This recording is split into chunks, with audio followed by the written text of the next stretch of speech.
Question number 2.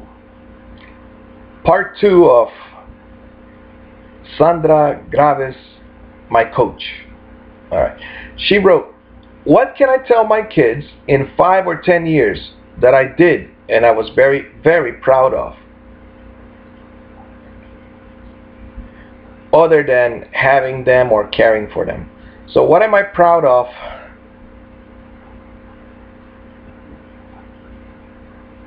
That I can tell my kids that I have accomplished in the next 5 years, right, or 10 years.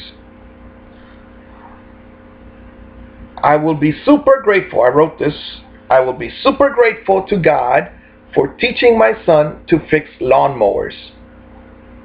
Once this is achieved, I have other courses that I must teach the boy, like the carpentry course, electricity, and others from www.ashworthcollege.edu/career-programs, or just Ashworth College. These courses cost $700 each, and I could possibly persuade my mother to pay for them. However, I have to get the kids to want the courses, and I have to get my mother prepared to be kind to me and my children, her grandchildren. I gotta treat my mother in a certain way so that my mother buys the courses. I am proud of my YouTube channel. This is the answer. And all the videos that I have put up there, because this way other people will learn from my mistakes, and if they are in similar situations, then they will see what finally happened in my life. If I stop posting videos, then it will be because the spouse or mother put me in the hospital jail, or the spouse stopped paying for the internet, or I finally died. I am proud of my videos because this way my son will avoid being homeless at 23. I was homeless at 23. And then my son will avoid my mistakes in life, God willing, someday when he watches these videos. So that's it, huh? I didn't become a millionaire. I goofed up. However, I'm still working on it.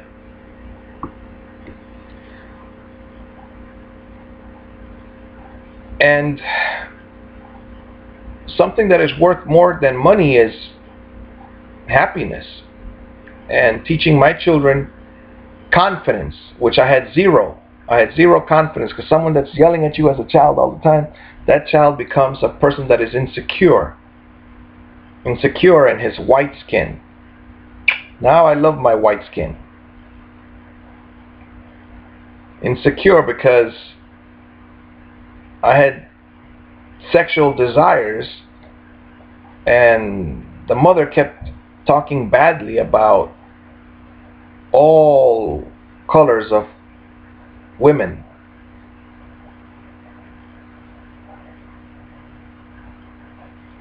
All right. Question number 3. What do I do well, and how am I using it now? I am excellent at meeting people at the park and making friends. One Tai Chi Chuan classmate, when I was 20 or 23 or 20, I did it from 19 to 26, 27.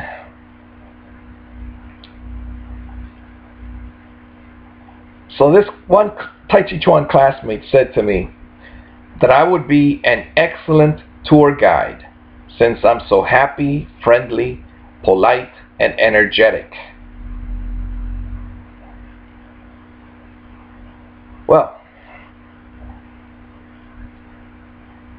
I still am that way. That is my personality. I used to be a people pleaser. Now I watch out. I avoid certain people. I can spot them right away. The narcissists, the bullies,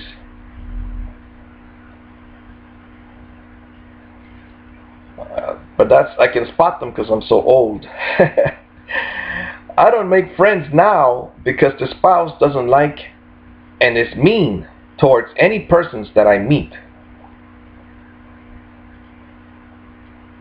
One time, well, 2 times, I met 2 grandpas over there with their grandkids, and I brought them to the house. We used to see each other every other day or every day that we went to the park. Alright, so the first grandpa,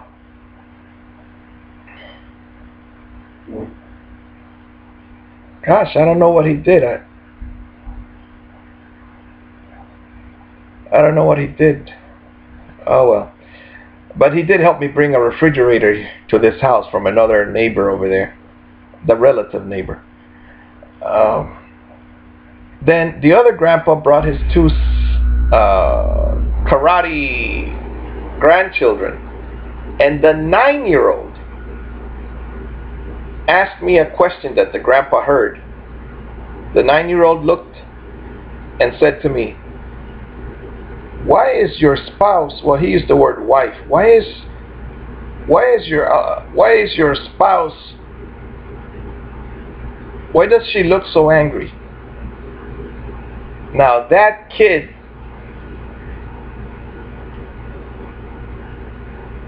is very intelligent. And then the grandpa, a carpenter, he said to me, "No se les pasa nada." Today's children, they notice everything.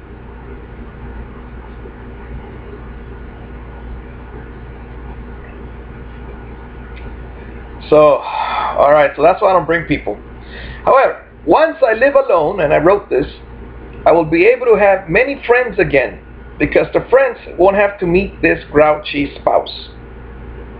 She is grouchy. Okay. Alright, I am excellent at making videos and speaking honestly about my life, feelings, problems, and someday I will achieve something. Why am I an underachiever? It's because as a child I had so many expectations pushed down on me. And at the same time I was crushed by all the yelling that I thought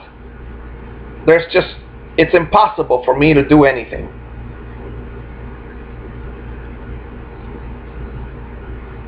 However, now I can do all things through Christ who strengtheneth me. And look, now I'm aware God, for several reasons, I don't know what his plan is exactly. However, I have such strong desires that you will read about here following up, to help my half-brothers in Honduras. And God is sending people to help me.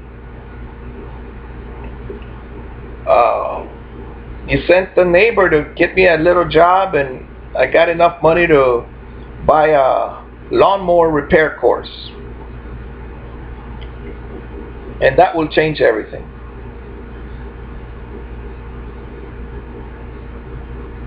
Alright. I am excellent at making videos and speaking honestly about my life, feelings, problems. I will make the videos better someday once I learn how to do that. Right now I just know how to record. Oh, just getting the spouse to remodel this room 1 year ago took a bunch of persuasion from me. Alright. I am patient and caring.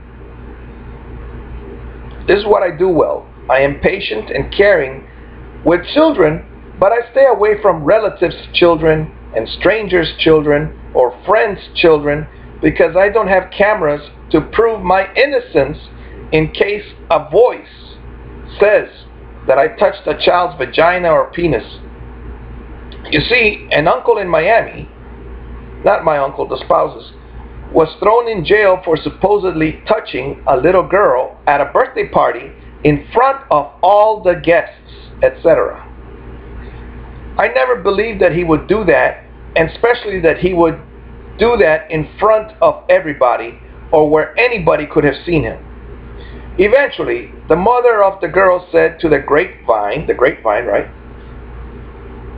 But not to the police, that she had lied because she didn't like that family and that she was going to commit suicide because her conscience would not let her rest.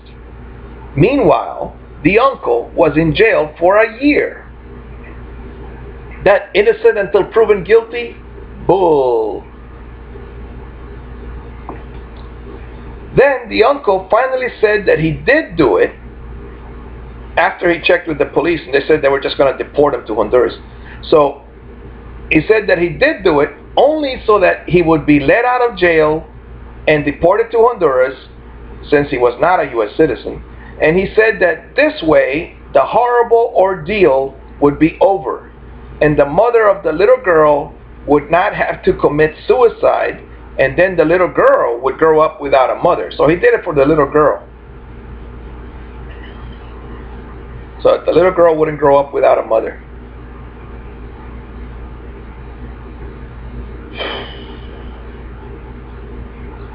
Question number 4.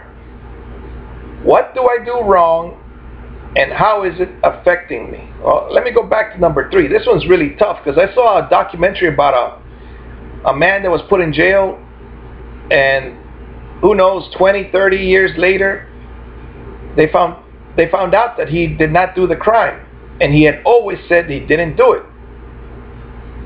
But with the evidence, DNA testing or whatever evidence, and while he was in jail, he became a boxer and he was the champion in the prison. But he mentioned that there's no way you're going to make me say that I did something when I didn't do that, when I didn't do it. So they took away his life, right? And then what? Now he's an old man and he has his freedom again. But what else about him? He trains children in boxing. Or he trains boxers. He trains people in the sport of boxing. So that was something. I think he didn't have children. Or maybe he did and never saw them. Because the only reason I took the pills, I had never taken drugs, and the only reason I took the pills from these doctors is because when I was in the hospital jail, the only reason I did it was because I missed my son. Alright? And I noticed that everybody was taking the pills and they were all being let out, whereas I was still staying in there. That's what I noticed the first time. The second time I was in there, a nurse did tell me, if you don't take them, there's just no way you're going to get them ejected. That's what I've seen everybody here. Everybody gets injected. So we got to look into this because the system is wrong. If a person doesn't want to take the pills and he hasn't done anything illegal, and I haven't done anything illegal, and the person is not hurting anyone and not hurting himself,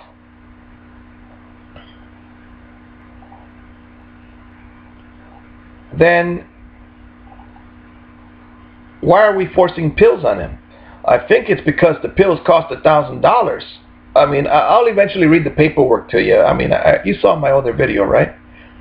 Where I have the pills down the toilet, you know. I just did that the other day. So what's going on is, when you're Baker acted, you're thrown in a hospital jail, they're getting $800 per day that you are in there. Now, it was a nice cushy place, except for the TV that was constantly on, and that I couldn't go outside, and it was a fenced yard, so I would love to just go outside.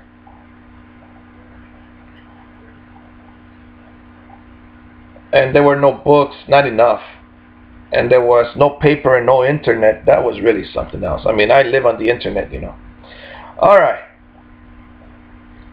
Question number 4. What do I do wrong and how is it affecting me? I don't work. I don't look for work. I don't fill out job applications. Therefore, my daughter, spouse, and mother totally dislike me. This family is together only by a tiny, skinny thread that could rip apart at any moment. I do have a bunch of barriers to finding a job, but I can fix those quickly once I learn to fix lawnmowers, or once I learn any skill, making shoes, fixing cars as a mechanic, becoming a handyman as a carpenter, an electrician. Any of those skills would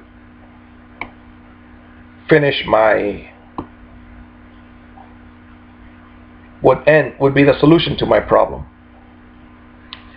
Barriers that I have: I don't